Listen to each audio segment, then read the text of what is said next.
भारत की आध्यात्मिक परंपरा में काशी केवल एक नगर नहीं, बल्कि आत्मचेतना की नगरी है, जिसे शास्त्रों, पुराणों और संतों ने मोक्ष की नगरी कहा है।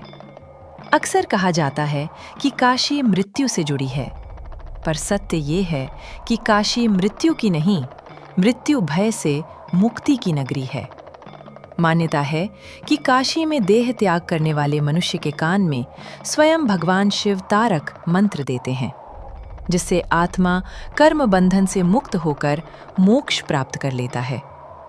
पर क्या सच में यहाँ हर किसी को मोक्ष मिल जाता है, या काशी पहले हमें खुद से सामना कराती है? जब धीरे धीरे ये विश्वास फैलने लगा कि काशी में मरने से मोक्ष मिल जाता है, तो पापी लोग भी बिना पश्चाताप के मोक्ष की आशा में काशी आने लगे और जन्म मरण के चक्र से मुक्त होने लगे।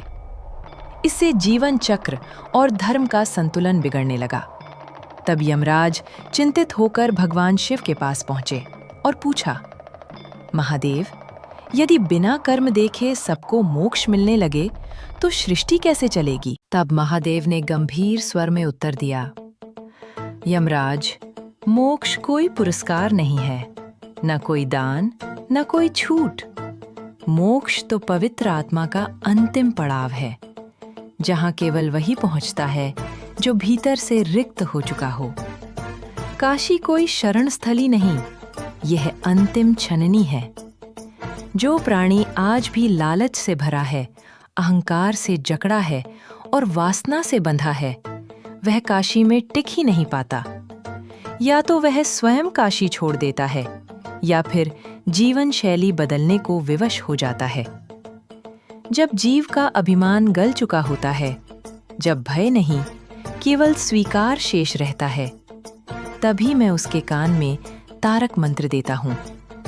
जो केवल छलने की चाल लेकर आया हो, उस पर तारक मंत्र का कोई प्रभाव नहीं पड़ता।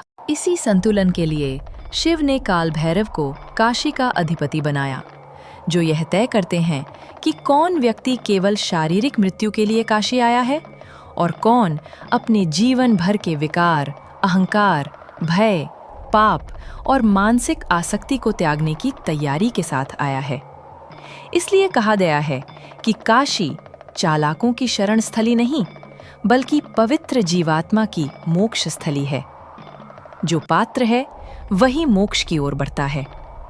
जिस व्यक्ति का कर्म निश्चल और निस्वार्थ हो जाता है, वही जीवात्मा जन्म मरण के चक्र से मुक्त होकर मोक्ष प्राप्त कर पाता है।